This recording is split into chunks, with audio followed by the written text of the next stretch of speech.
Bonjour, dans cette vidéo, il sera question de distance et surtout de valeur absolue. Donc pour commencer, une première définition, la valeur absolue d'un nombre x, c'est tout simplement la distance entre ce nombre x et 0.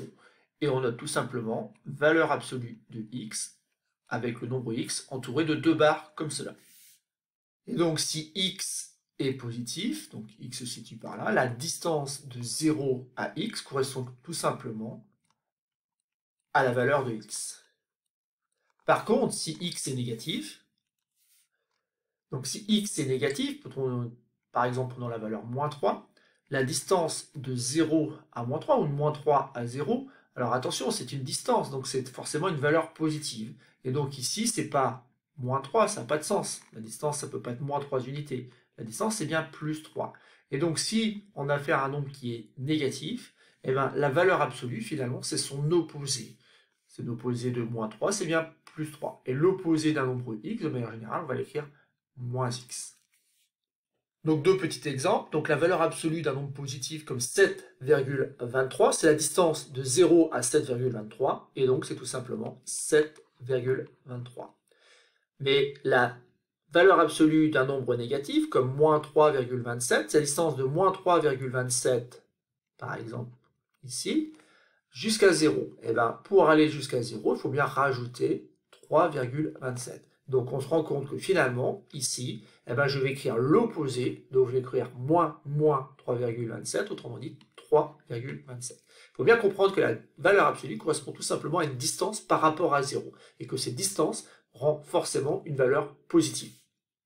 Maintenant, il y a une propriété, mais pour voir comment fonctionne cette propriété, il me semble important de commencer par l'exemple. Les nombres réels x vérifiant valeur absolue de x inférieure ou égale à moins 3. Ça veut dire tout simplement que je dois choisir tous les nombres x tels que la distance de 0 à x soit plus petite que 3. C'est-à-dire que je pars de là et je peux m'écarter finalement jusqu'ici, parce que là je suis bien à une distance de 3 du nombre 0. Mais je peux aussi le faire dans l'autre sens, c'est-à-dire que je peux aller chez les nombres négatifs, et donc vous comprenez bien ici, que si je m'écarte de 3, j'arrive jusqu'à moins 3. J'ai donc repassé en vert tous les nombres x tels que la distance de x à 0 soit inférieure ou égale à 3. Donc cela, ça correspond donc à un intervalle ici, où il faut inclure 3 et moins 3. Donc l'intervalle en question est l'intervalle moins 3, 3. Donc revenons maintenant à la propriété. L'ensemble des nombres réels x vérifiant valeur absolue de x est égal à a. En fait, ici, il n'y a que les bornes de l'intervalle qui sont réellement à 3 unités, par exemple, de 0. Donc ici, c'est pas 3, mais c'est a. Mais il suffit simplement donc de dire que les possibilités, c'est de prendre soit moins a, soit a. Alors, je note avec des accolades parce qu'en fait, ici, cela signifie qu'il n'y a que deux possibilités, donc moins 3 par exemple, et plus 3. Maintenant, l'ensemble des nombres réels x tels que la valeur absolue de x soit inférieure strictement à a, et bien maintenant je vais pouvoir prendre un intervalle. Mais un intervalle pour lequel je vais exclure donc les bornes de l'intervalle, donc ça commence à moins a jusqu'à a. Par contre, si l'ensemble des nombres réels x doivent vérifier valeur absolue de x inférieure ou égale à a, c'est l'exemple de tout à l'heure. Là, par contre, je vais inclure les valeurs de a et de moins a. Continuons un petit peu encore avec cette notion de valeur absolue. Et là, c'est pareil, on va commencer par l'exemple afin de comprendre un petit peu la propriété. La distance entre le nombre 4 et le nombre 1 va être 4 moins 1, ça c'est évident, et ça donne donc 3. La distance entre moins 3 et moins 1, là, si je fais un petit peu... La distance entre moins 3 et moins 1, je pourrais l'écrire comme étant moins 3, moins 1, moins 3, moins 1. En fait, je me rends compte en fait, que j'ai peut-être fait une petite bêtise ici parce que je trouve moins 2. Or, moi, je cherche une distance, donc une valeur positive. Donc ça, on peut le régler avec l'histoire que, tout simplement, la distance entre deux nombres A et B, c'est A moins B, mais en valeur absolue. Ce qui, ici, n'a pas d'influence parce que la valeur absolue de 4 moins 1, ça donne la valeur absolue de 3, et la valeur absolue de 3 donne bien 3. Par contre, ici, ça permet de corriger un petit peu parce que Là, je m'étais trompé, je n'avais pas pris le plus grand des deux nombres, moins le plus petit.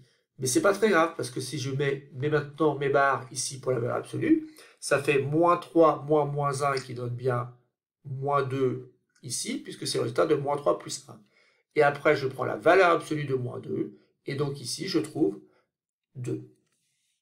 Donc ce petit schéma permet de vérifier qu'on ne s'est pas trompé. Entre 1 et 4, il y a bien une distance de 3. Alors que entre moins 3 et moins 1, il y a bien une distance de 2 unités. Une distance, c'est toujours une valeur positive. C'est pour ça qu'ici, la valeur absolue permet de définir cette distance entre deux nombres, quel que soit l'ordre dans lequel on les considère. Et on arrive donc à la dernière propriété de cette vidéo. C'est une propriété qui peut poser quelques petits problèmes parce qu'en fait, il faut bien comprendre ce que ça veut dire. Mais comme on l'a fait déjà depuis le début de la vidéo, on va commencer par l'exemple afin d'essayer de pouvoir généraliser et d'obtenir donc la propriété. Dans mon exemple, l'ensemble des nombres réels x doit vérifier valeur absolue de x moins 1 doit être inférieure ou égale à 3.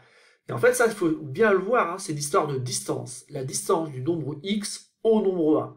Donc, nombre x dont la distance a 1, eh ben, elle doit être comment? Elle doit être inférieure ou égale à 3. Et là, je vous conseille de représenter, avant de compléter ici, ce que ça veut dire. Ça veut dire qu'en fait, on a le nombre 1, et à partir de ce nombre 1, on va pouvoir s'écarter de ce nombre jusqu'à une distance inférieure ou égale à 3. Ça veut dire que je peux arriver jusqu'à 4 en faisant la distance de 3. Et donc tous les nombres ici m'intéressent, mais je peux aussi m'écarter de 3 dans l'autre sens. J'ai bien une distance de 3 ici par rapport à 1. Et donc ici, tous les points qui m'intéressent, ce sont les points qui partent de moins 2 inclus jusqu'à 4 inclus. Et donc tout ça, je peux le noter sous la forme d'un intervalle. Et cet intervalle-là, ce sera donc l'intervalle moins 2, 4.